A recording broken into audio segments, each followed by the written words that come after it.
Hello guys, good morning. कैसे हो आप लोग? ठीक होंगे, अच्छे होंगे। और मैं भी ठीक हूँ। और अभी बज चुके हैं 7:30 और आज तो सवेरे से बारिश हो रही है। मौसम बहुत ही अच्छा है।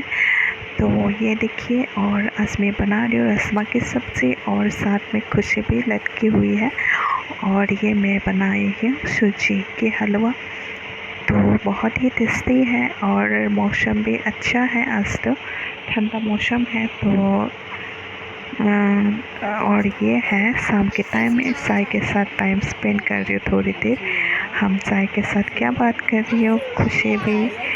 तो देखते रहना आप लोग। मेरे वीडियो अच्छी लगी तो लाइक कमेंट कर देना। तो यही तक एंड करती हूँ। Till then, bye bye. खुशी दादी तेरी दादी हूँ, पर दादी तेरी दादी की तेरी पर दादी हूँ।